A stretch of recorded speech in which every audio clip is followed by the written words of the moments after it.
I just think Quan isn't a good character. Why? Why? And I could give two shits about Madrigal. Come on, guys. What are we doing? Master Chief's ass. I didn't expect that. What the fuck is this? I'm really confused on what they're gonna do.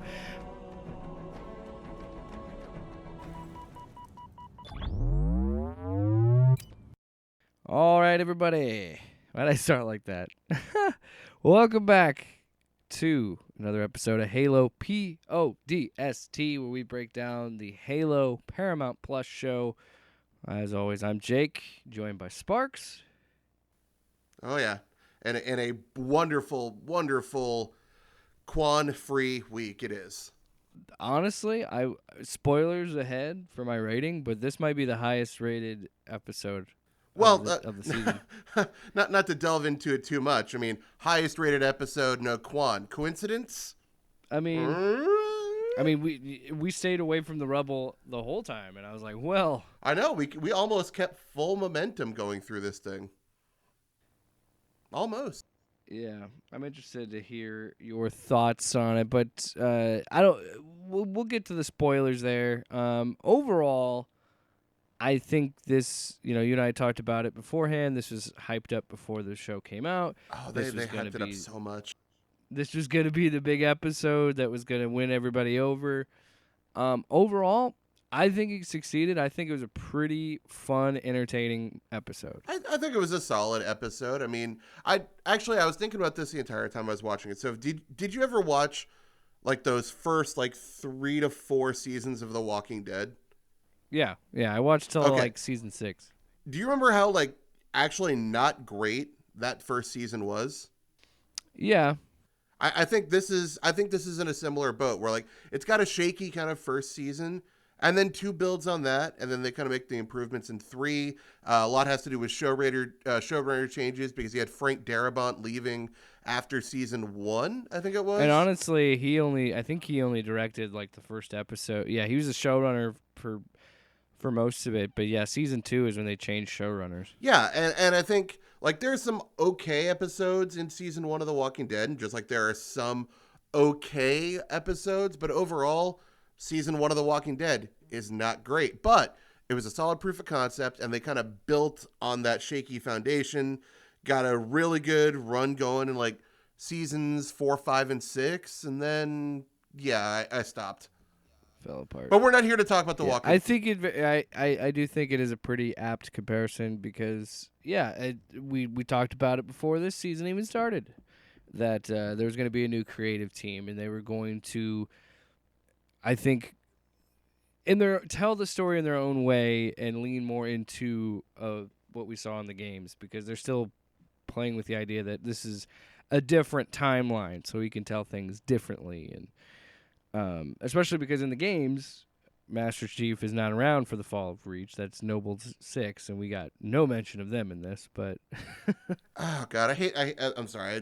That's an excuse and such a cop out. I've been hearing it a lot lately with the Borderlands trailer. People talking about adaptations and different timelines. And I'm just knock it off. All right, it's a cop out, and you know it. Well, and. We, especially with the show, we there's a fine line with adaptation and then just being you just wanted to slap a property on this so this would sell better. And I think that is that was very present in season 1, and I think season 2 they're leaning more into the lore and a pretty entertaining episode. So let's get into it. I'm sure you have some thoughts. Oh, I have so many thoughts. You could almost say infinitely more thoughts than you, possibly. I've given up taking notes, all right? You watch it twice, you take all these notes, and then I remember that. Yeah. So, season 2, episode 4, Reach. I mean, I don't think it's any mystery why this one's called Reach. This is the big one. They've been hyping the hell out of it, talking about their one-shot method, which, okay, sure. But so we open actually from a pretty quiet moment here with Vanek going to the top of a tower to visit with some pigeons that he's lovingly named. And actually, I think that's kind of a neat little dovetail, if you will. Right? Clever. Almost as clever as theirs. Wasn't it Lenny, Benny? I don't know. They had names. It was like Jenny, Benny, Lenny, and Keith. Yeah, or Frank or something. I don't know. They were pigeons. Again, a little joke, but I think that's another thing that we talked about, especially last episode. The show is not taking itself as seriously as that first season. It's having a little bit of fun. I mean, it's a nice, quaint moment for a character who was like completely robotic in season 1.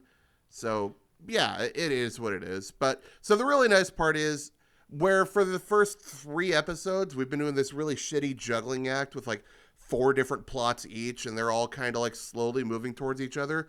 Well, we cut the bullshit of the rubble because we're finally gone from that noise. And now we have an A plot and a B plot. In your A plot, you have Master Chief and Corporal Perez, who I honestly, I'm starting to get the feeling she's going to be more of a more present character throughout the series, because I feel like they're really giving her something to work with. But maybe I'm reading into it too much. But we open up and there's explosions and they're running through the streets, and then they get close to her family's little apartment complex, and she wants to go in and try to evacuate them. And it's like, Chief's like, okay, yeah, go do that. I'm going to go to FleetCom. And he gets like 5 steps away and just boom, building's gone. And so this is where they're like, I like how they did this. So you and I when we were talking about it, I was under the impression, I think you were too, that the whole episode was going to look like a one continuous shot.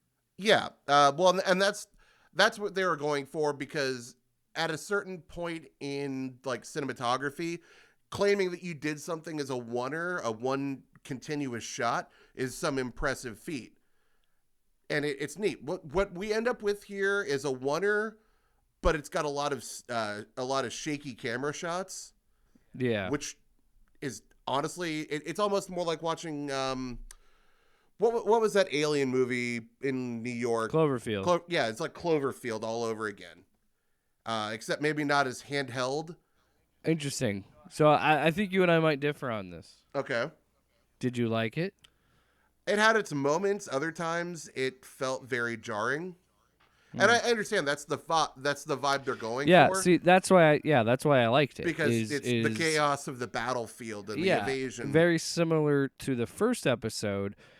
And again, how I think season 2 is already better for me is I understand there's a certain style they're going for and like a tone that they want to set.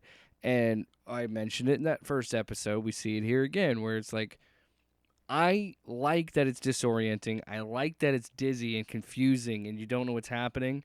However, I can understand how somebody would be like, it was too much for me. I didn't like it. Because there were some shots I'm like, a little hard to understand what's happening. Yeah, it's hard to understand, and ultimately you get lost in everything. And again, I'm sure that's their intention, but it makes for a very frustrating viewing experience.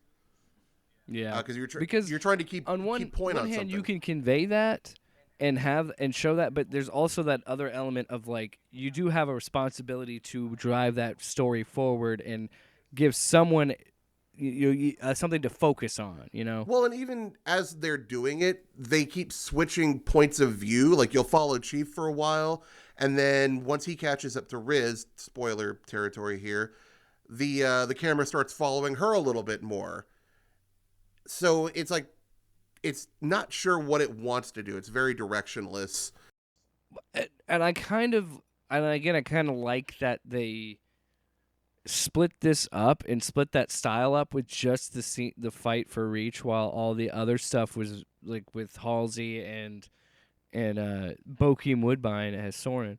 That's your one. There you go. How that was like traditionally shot, but the chaos of the combat was the one shot. Yeah, and they did it really well. They kept breaking it up nicely. So yeah, her Perez's family they're assumed to be just fucking gone, obliterated in an instant, and probably for the best, because otherwise they would have felt pain throughout all that. Instead, they're just gone.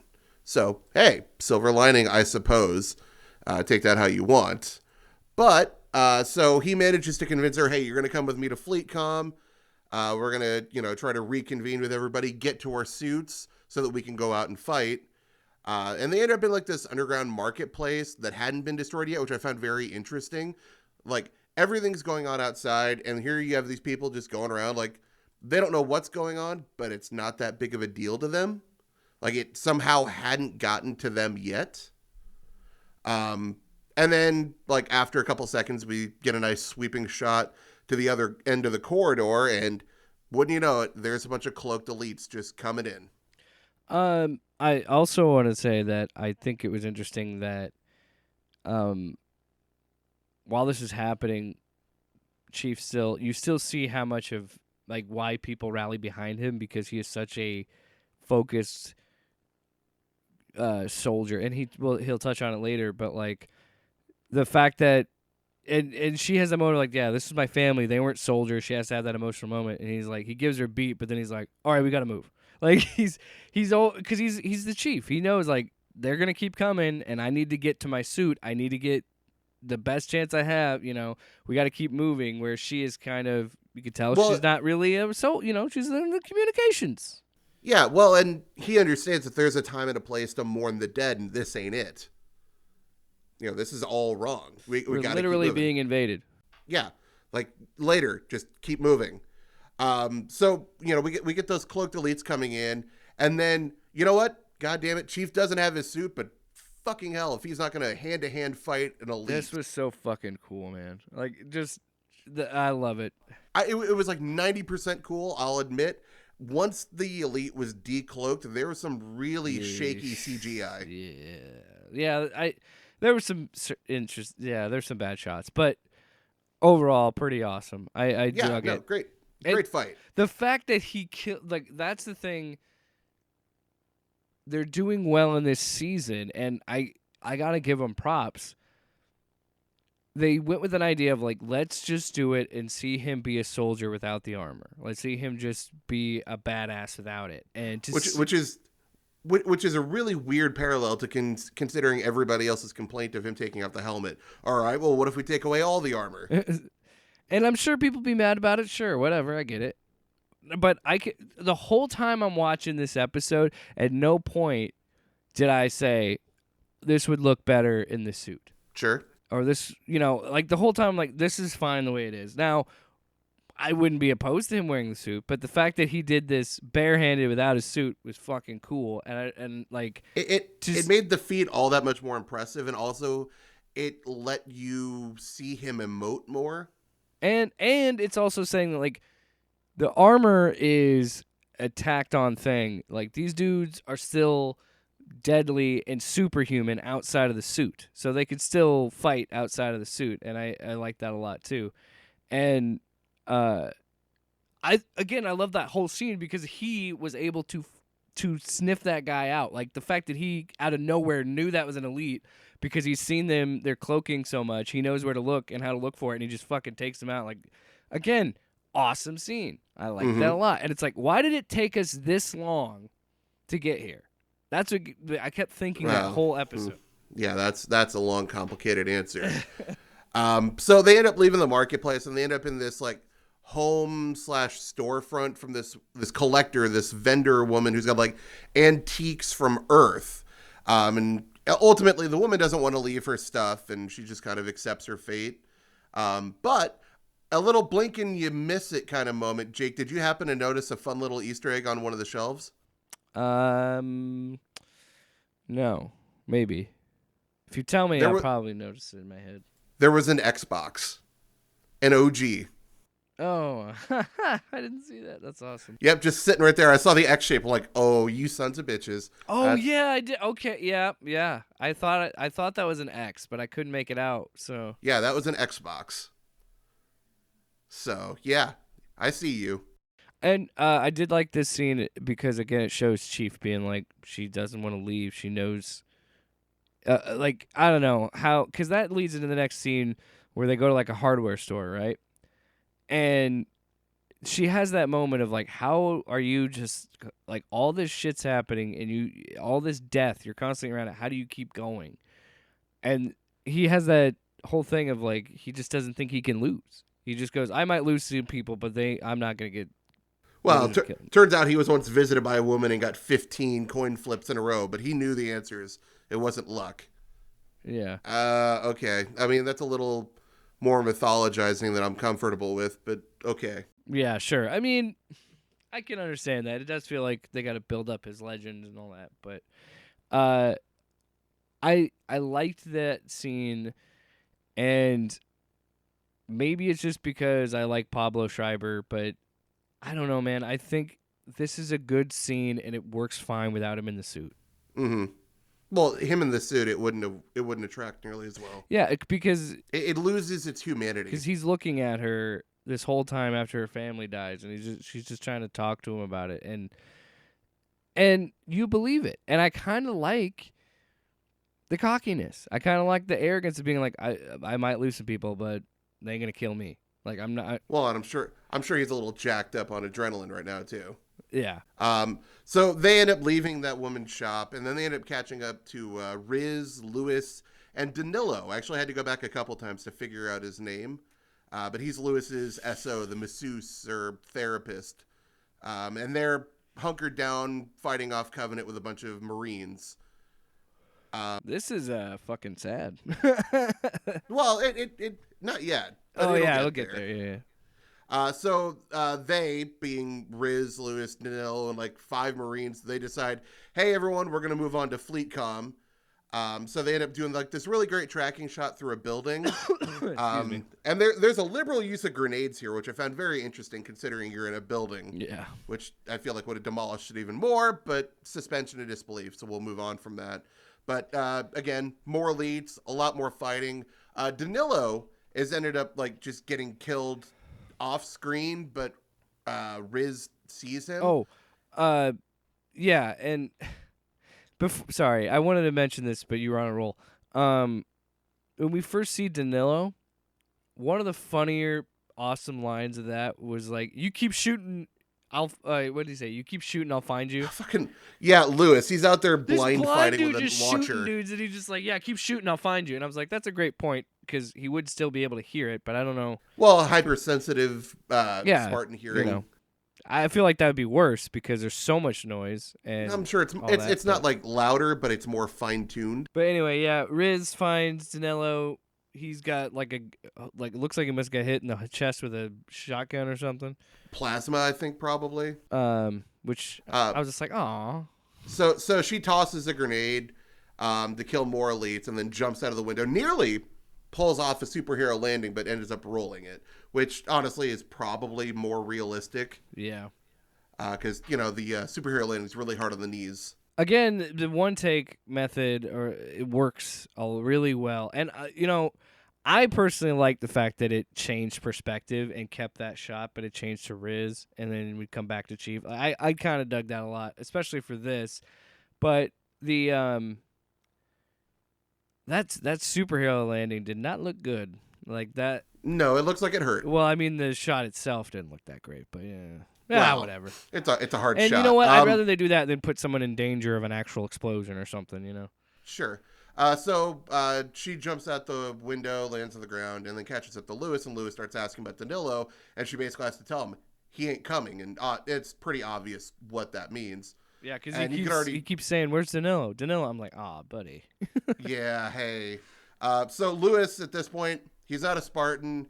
His significant other is gone. He's got nothing basically left, so he's gonna do his home's getting destroyed. Yeah, why not? Yeah, he's gonna do what any person who's probably out of their minds with grief gonna do. He ends up sacrificing himself when a fucking wraith shows up. Yeah, and basically just like grabs a grenade belt and fucking just walks into it.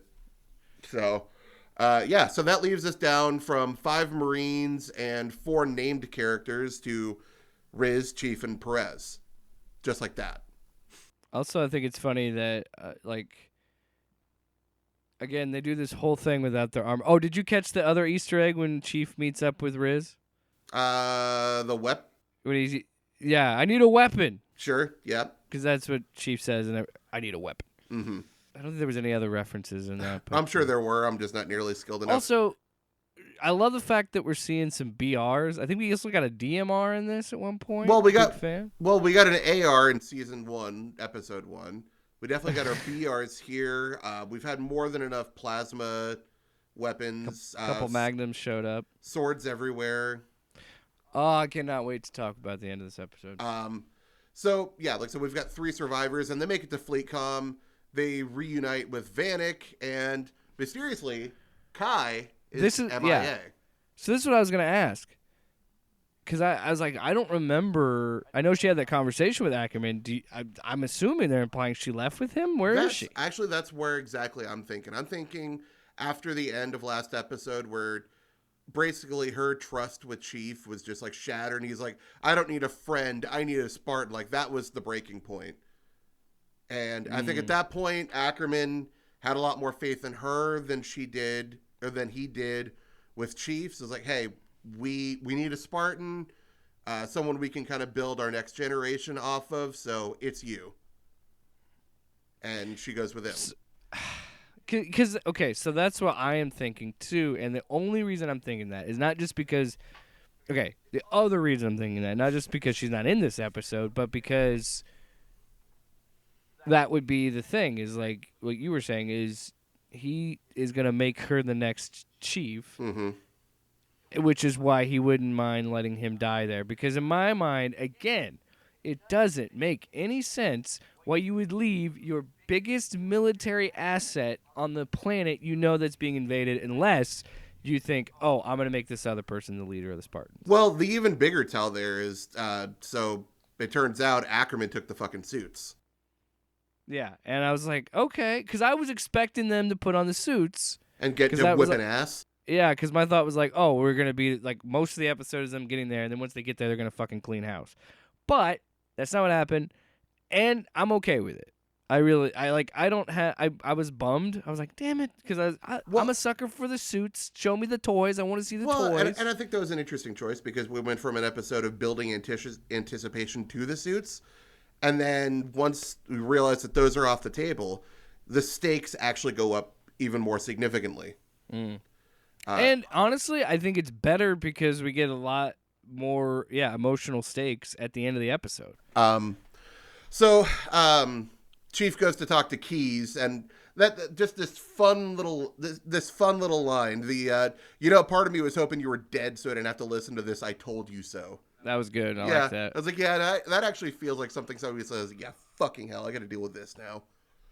Yeah, and then Chief, didn't he say sorry to disappoint or some shit like that? Yeah, something like that. Sorry to disappoint, sir. Or never, I don't know, something to that effect. Something along those lines, yeah. Yeah, so then Keys basically tells him, hey, Ackerman knew everything. Cobalt, they, died outside of Visegrad, never even knew what hit them. Two weapons had full mags, which means those Cobalt team got fucking pwned. Mm-hmm.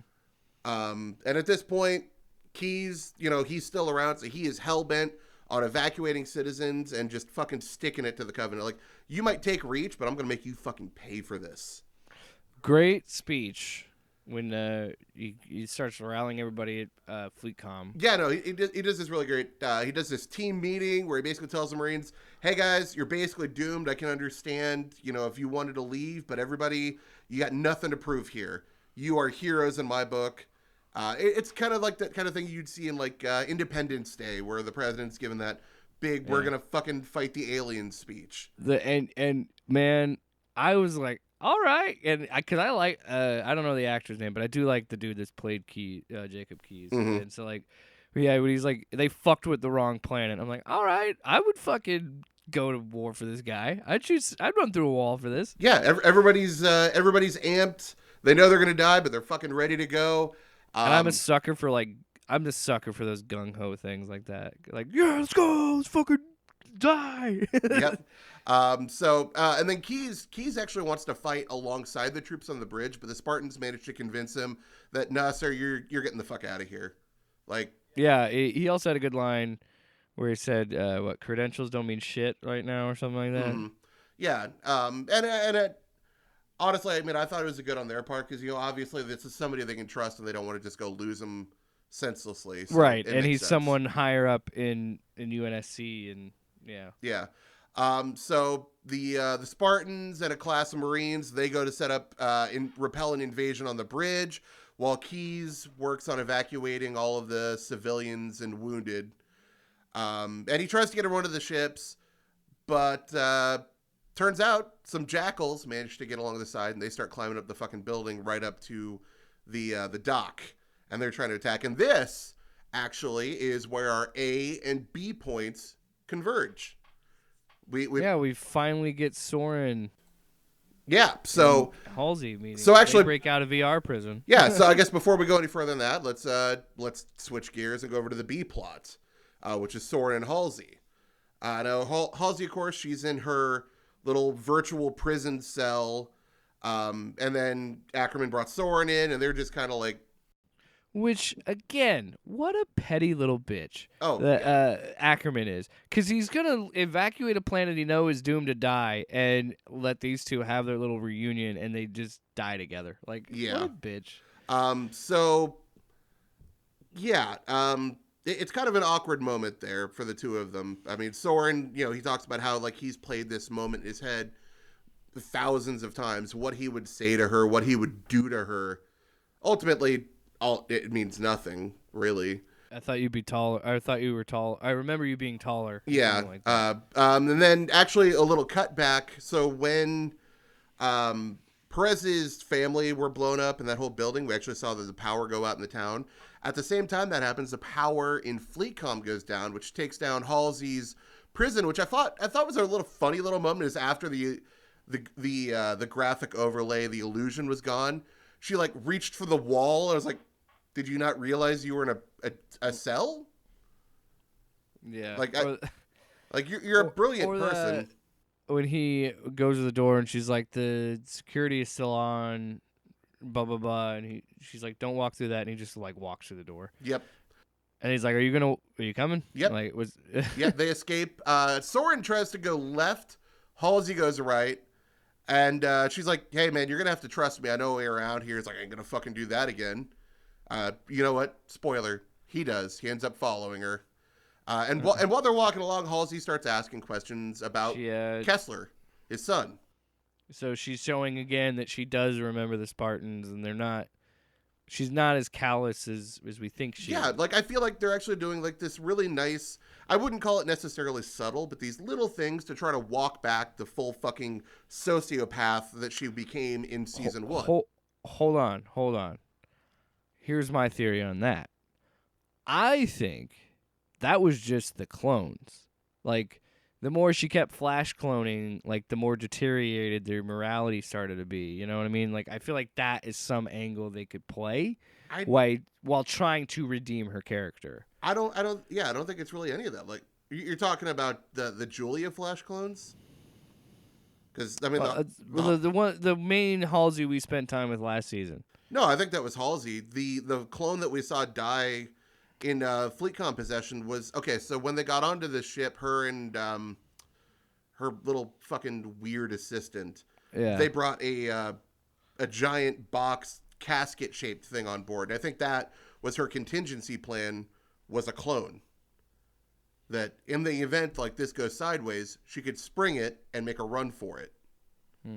I think that was her plan all along. Like, I think legitimately we're just seeing her not be nearly as sociopathic because I think they just overdid it in season one. So the writers for season two, they're trying to walk it back. I mean, she's actually like trying to talk to, she's trying to level with Soren, try to empathize with him a little bit, talking about how, she remembered him. And then she let slip this idea about, maybe she shouldn't have let him go, or she was sad when she let him go. Which was interesting because it was like a quick little moment, and then he said I escaped. Yeah, and then we end up cutting to a different moment entirely because it gets interrupted. So then they get to that room where Cortana was, but hey, everybody's favorite weird Covenant bitch McKee shows up, and I assume she takes Cortana. Yes. Yeah. And with that said, I assume since they're already there, they either already grabbed the artifact or Ackerman took it. One or the other. I'm pretty sure in the last episode he took it. Okay, yeah. So she takes Cortana for some reason. Wait, no. Makee has the artifact. No, she has half of it. Right. Yeah, she has the half that was at Visegrad, and then the other half was in FleetCom. Ackerman took it with him. Yeah, so then she took Cortana's box for, again, some reason. I don't know what. Yeah, that's another thing people are trying to theorize why the Covenant want Cortana. I don't know, because I guess it's important to Chief. That's the only thing I can think. So the elites... Part of the great journey. Yeah. The elites try to enter the room, but Soren throws this grenade that he picked up a little while ago, and then Soren and Halsey are blasted backwards out into a wall. And that's where they kind of cut back to the A-plot, but we're not doing that just yet, because eventually they get up. Halsey's got ringing ears because, grenades will do that to you. And then he basically, he grabs her arm. He's like, okay, what the hell did you mean, let me go? I escaped. I got away from you. Yeah. And basically she told him, well, here's the thing. You were strong-headed. You always knew what you wanted to be. You're a natural-born warrior. And all of the other children, all of the other Spartans, they looked up to you, including John, Master Chief. He deferred to Soren. So after his accident, she wanted Chief to become more self-reliant and become the leader that she believed that he could be. So when Soren tried to make his escape, she kind of put the machinations in place to make his escape easier. Because honestly, it removes the competition. Without Soren there, Chief becomes the de facto leader and, proves everything that Halsey thought about him was right. Yeah. Again, and I think it's really interesting between this and Julia and everything. It shows that all of the things that she did with the Spartan program, it's not like she just did it and forgot about it. It's all etched on her soul. Yeah. Again, we're walking back that sociopathy. You're actually seeing her be remorseful, nostalgic, sentimental, even. Yeah. Again, she's not a complete monster. Everything she's done has been very calculated and pragmatic, but not evil. And again, I think that's that interesting parallel that we saw kind of playing out between Ackerman and Halsey. Their motivations might be similarly aligned, but their intentions are two very different things.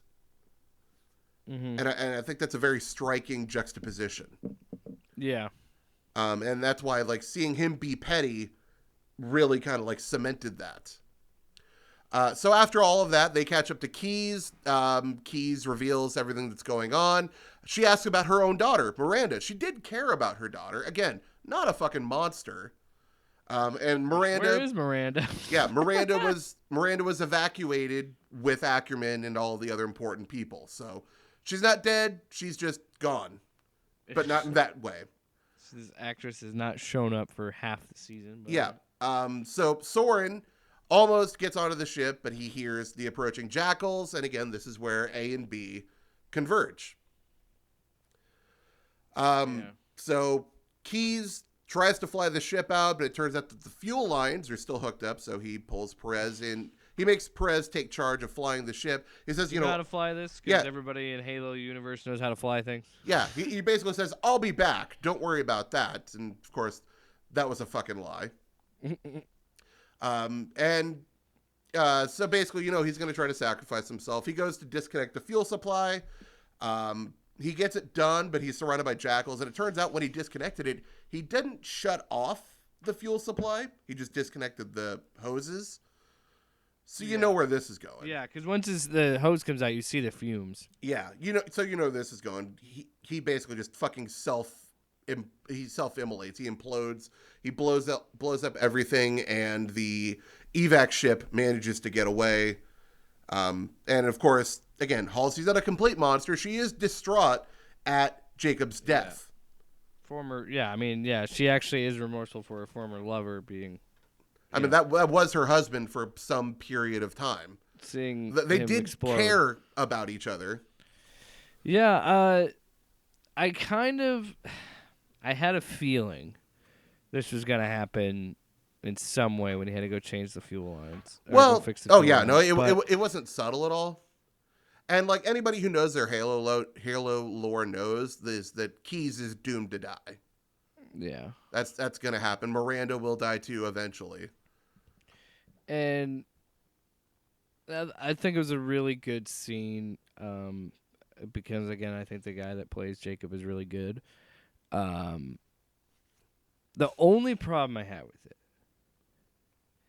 is he just I know what they were trying to do, but it just didn't work because it was a pipe. Mm-hmm. And he goes, "You want a light?" and then blows up. I think it would have been fine with like a cigar or a cigarette, but the pipe just looked weird to me in that Mm-hmm. shot. I don't know, but Well, especially because Keyes was known for having a cigar, wasn't he? I thought that was Sarge. Pretty sure. I thought Sarge was Keyes. Okay. Again, I'm way out on the Halo lore. But anyway, so yeah, Pretty sure they're different, but yeah, whatever. But he fucking the lights point up is, and a cigar would have looked better. It was whatever, but I still think it was a pretty cool scene. yeah, And it's sad. I knew it was coming, but I was like, ah, dang. yep, there that goes. Well, and he'd basically like he was kind of like paralleling what Lewis had done there. Like everything is lost, so he's going to give everything he can to If I help could others. save these people. He was exactly where he was supposed to be. So while that's happening, Which actually was kind of a weird little recurring theme throughout the season, or this episode, was people talking about being exactly where they were supposed to be. yeah. Like I feel like I definitely picked up on that. And the times. fact that the episode ending after that, we were so close Oh, to that's getting a sword fight. well. Hold on, because we're not even done yet. So the bridge gets blown up, and then like almost immediately, everyone being Halsey and Soren, and now because of the ship getting stuck, they called back the Spartans. So now you've got all 3 Spartans and a bunch of Marines, and everybody's just fucking surrounded by Covenant jackals, elites. It's a fucking hallway fight here. And we get this nice moment where we get to see Spartans in full action, including Soren and Chief basically fighting shoulder to shoulder. Yeah, that scene was awesome. Um, Like when they were actually like working together, like they were, you saw like how they worked together as a team. Yep. I was like, ooh, we're gonna get that. I was like, that is some blatant foreshadowing. You're gonna get Soren back in armor, and they're gonna be together. But like you've been alluding to all episode, we almost get an epic energy sword fight between Chief and the head elite, who some people might end up believing it's Vargat and I, our possible future arbiter. It almost happens, but as he was getting ready to take the first swing, Chief gets fucking shot in the shoulder by another elite with a plasma pistol. And our head elite is pretty pissed about it. And I was like, okay, I like that. Like, because that's why I think it's the Arbiter, because he specifically said, I will bring you the head of the demon. So I think maybe he might not know it's him. He might just think he's some other human. Well, but the way that he reacted made it seem like he was a worthy opponent. And there was honor in this. Like, you just fucking killed every bit of honor this fight had. You asshole. And so, yeah, he just fucking lops his head off, which is a cool shot. Like not even like the full head, like it goes like through the center. And just slides down. I like that. It was a cool shot. Again, it was cool to see Chief use a sword outside of armor. Yeah. So then Chief is lying on the floor, wounded, almost killed. The elite goes in to try to like kill him, and McKee stops him for, I don't know, sentimental reasons, I guess. You never forget Master Cheeks. Sure. So then Vanek ends up picking up a needler, and he tries to shoot that elite, and the needles just like fucking bounce off of his armor. And that's another thing that I was like, that's a cool detail, and I thought that was fun. And like, of all the weird shots of CG, I thought that looked really good.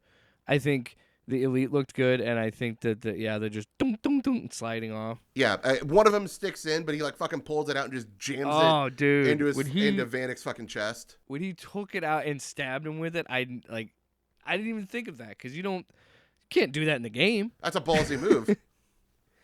And I guess there was just enough time there, and Vanek exploded. Yeah, Vanek's pretty fucking wounded, and it explodes, and he's gone. He's fucking dead. Chief screams and distraught. Yep. And the Covenant leave, and everyone's like just trying to fucking recover here, I guess.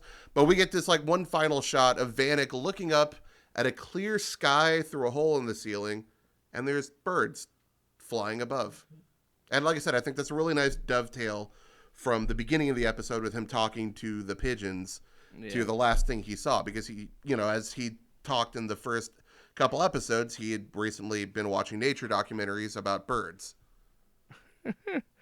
Like that, it's sad to me that like that was the extent of Vanek's narrative run as a person, and we get all of this with Riz and a little bit from Kai, but like Vanek is stoic, likes birds, dead. Yeah, and it kind of I applaud them for taking out two regular characters like that. Not one, two in the same episode. I think, because to me that again signals like, hey, this is the big turning point, and these next 4 episodes are going to be fucking crazy. Well, and there's no earthly way that you could get out of this big of a catastrophe and something with this high of stakes with all of your main cast in line. It's unthinkable. You shouldn't be doing that. Because it kills any stakes. It kills any momentum of. If they have plot armor in addition to their regular armor, it doesn't work. The only character that would not die and will not die is Chief. He's the only one. I think. Except for that time that he died. Yeah, and we're just gonna hand wave that away in the next season. Start of the next season.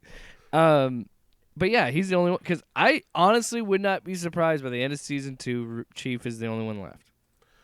I mean, even Soren, I wouldn't be surprised if he's dead. Like, I truly think that. Yeah, I don't know. Like, my knowledge on the Halo lore is spotty enough, but for the longest time, he was like the only Spartan. Yeah. And then we got like the Spartan 3s and 4s. Oh, or hey, I don't think they'll do this. Would be crazy. Here's the thought: since we're doing Silver Timeline. Why not? Again, we don't know what happens here. So say Riz dies, say Kai dies, and it's just Chief. Maybe you could promote Perez, but you'd have to. You can't really do the Spartan thing to her. I guess I don't know how that works. I don't know that Perez would ever fight again. But what if instead of he is like, if they get a season 3? What if with season 3 the team is the team from Halo 5? But instead of hunting him, they're his team. So like Locke and all those guys. I think the way that they're going, I don't think that that's going to be the case. I think eventually we need to actually like get onto the loose plot of the games, and we haven't even really touched the narrative for the first game yet. We're in the prequel stage at the moment. Well, and the next 4 episodes, clearly they're going for the rings, and they're going for that, and I don't know, man. You and I like sat down to do this. We talked about it. Like, okay, we're gonna at the very least commit to season 2, and maybe if there's a season 3, but season 2 is gonna have to do things to make me want to come back for a season 3. I don't know how this is gonna end, but halfway through, I'm enjoying this a heck of a lot more than I enjoyed season 1. I mean, I'm less hate watching it than I've hate watched other shows. I'm actually looking forward to not just doing the show. I'm actually looking forward to actually watching the show. For the one time that you watch it. Yeah. I only need one. But I'm that good. Yeah, like overall, I think this...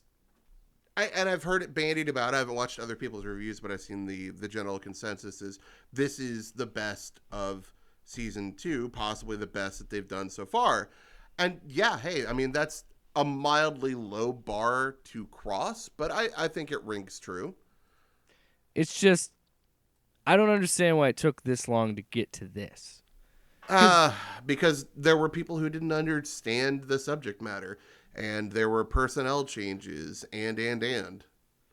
I think that if they had done something like this in season 1, I think... Well, if you could rewrite season 1, there'd be a lot of changes. Yes, like we would have already had if I were doing it Fall of Reach would have been like the end of the first season. Like it's interesting because I applaud them for the decision to not just hand wave away certain elements from season one. Like we're still dealing with Quan and we're still dealing with McKee, even though they could have just shelved that and been done with it. They even did a fake out of saying Madrigal was lost. Like that could have just easily. Yeah, we've already mentioned that, but that's one example of getting out of. You could have got hand waved away something from season one. They could have, but instead they decided to take the hard road, and I respect the decision, although I disagree with the rationale. Yeah. I think it was a bad choice, but you know what? I've heard it said in a different episode that there's a delineating line here. The less Quan that we get, the higher the quality of the show. And I think if we just continue that downward trend until she's gone, then I think we can just keep getting better. I think it holds true because I think if you could hear my bitching from last season or last episode, yeah, I was very unhappy with Quan being around because again, for the most part, I enjoyed that episode until she showed up. I will give a shout out here for the actors that we don't normally get to see much of or we hadn't seen much of to this point. I think Perez, the actress who plays her, did a really nice job. There was this moment where they got to Fleet Com and she was trying to help the medics evacuate, and she's standing there in a daze, just like trying to absorb everything that's happened to this point. And I think she handled the emotion very well. And I think that was a really good standout moment, a quiet moment that worked really nicely. But yeah, I think if we were to give this a letter grade, I would probably be. I'm giving it. I would plus B. Okay, I'll go one higher than you. I give it an A. I really enjoyed it. Okay. Like for a Halo episode, it's an A, but for an episode of any show, it's not there yet. Why? Like it's improved, but it's not there yet. Why? Give me shaky effects again. Yeah. Once again, we're caught juggling a bunch of plots, and there's a bunch of momentum killers, so it's still kind of uneven. I see. I don't know, man. I didn't feel like there was a momentum. Really? The woman in the shop? Okay, that's the one I could see for sure. But it was a nice moment, but ultimately you could write that out and you'd never know the difference. Yeah. I just think that, honestly, again, I think a little bit of the opposite. I think they managed to handle a lot of different storylines pretty well, and I think they closed some loops. Maybe not with Vanek. Vanek kind of, but with Keyes, now there's a lot more to fight for Chief, because again, Keyes was one of the few people that he actually liked. Sure. I'm not saying that it's not any one particular thing. It's just the culmination here compared to like a bunch of like admittedly fantastic shows that have A episodes. This doesn't keep up with it. For a Halo episode, it's an A. For an episode of just a show, it's a B. Interesting. Also, I was looking it up because I was wondering what the team. So, the blue team is the team that Chief has in the games, which is very interesting because blue is Cobalt and Cobalt is dead. Yeah, and his team is silver because it's the silver time. Like, what are we doing? Well, they just wanted to make a hard break between. I guess, but there's Chiefs had. That's another thing too. I've noticed. I'm looking at it right. And it's just a long list of names, and a good portion of them just say killed in action. Yeah, no, it's the body count is relatively high. And again, you can tell that there's an effort made this season to actually try and respect and understand the material, because to me that adds to the mythos of what John was saying earlier in the episode of like, I'm going to lose teammates, but I'm not going to get lost. So, that's the one common denominator whenever he has a squad. most of them die, if not all of them die, and he still lives. Well, if you think about this in the paradigm that, this is a first player game and Chief never actually completely dies, but everybody else starts dying. Yeah, no, that makes sense. He's basically just got unlimited lives. He's just like, hey, man, I'm just... Oh, real fast. I want to get this in before we get out of here. I love the fact that he gave the coin to Perez and said heads after he flipped it to her. Mm-hmm. Nice little thing there. I like that a lot. The dialogue's better. The show's better. I give it an A. Let's go. Give it what everybody. you want. Let's go, Halo. I don't think the dialogue you. is completely better because there are some cringy fucking lines. They're just they're far and few, but they are there. There was that moment where they got back to FleetCom and she said, I think Perez said something effective. So that's it? You're not going to say anything? What the fuck is this moment? Oh, well, for every Keys speech, there's I'm gonna punch you in the face, or what was it? Okay, thanks. Yeah, she's like, so you're just gonna go back out there and fight, keep fighting? Yeah. I'm a fucking soldier. There's a war going on around us. What the fuck do you think? I don't know if you know this, but I'm the Master Chief. Between that and what fucking Kai said 2 episodes ago about, I can't even describe what's gonna happen to your face. That's what I was trying to get at. That one, yeah. Who fucking what? Who like wrote that line? For every speech, like Jacobs, there's that. Yeah, so like I said, I think it's very good for a Halo episode. It's not series finale of Breaking Bad good. Mm-hmm. There's a marked difference here in the writing quality. On its surface, it's good for Halo, but... So, yeah, we will be back for another episode. Episode 5 is going to be called Alera. So, I don't know what that means. Alera? Alera. A-L-E-I... Or A-L-E-R-I-A, yes. That's what it was. Alera. Weird. I knew Thermopylae was coming up. Thermopylae's episode 7. Okay. So and I'm sure that's their last stand. Yeah, then maybe episode 8 is like the resolution of all that. Because, yeah, it's Alera, then Onyx for episode 6, and then Thermopylae episode 7. Huh. So, there you go. Yeah, so Exciting lots stuff. to look forward to. This is the it, question man. is, this is our halfway point. So the question is, do they go up from here, or do we start driving across or going down? Where is the direction? Because this is the episode they were hyping up. So where do we go from here? Yeah, and I think, rightfully so, I think this is a really good episode where I could present to people and saying, like, this is why I like this. This is why I like this show. This is why I try to stick with it. This. On the same end, I really hope they end strong with the season, and if they do get a season 3, understand that, like, get to the fucking point, man. We don't need all this filler shit. Get to the point, and you've got people's attention now. You gotta win us over. So there we go. Alera next week. And what do we say every episode, Sparks? At the end of the game, the pawn and the king go back into the same box. Yeah. Off panel, off topic with Jake and Tyler.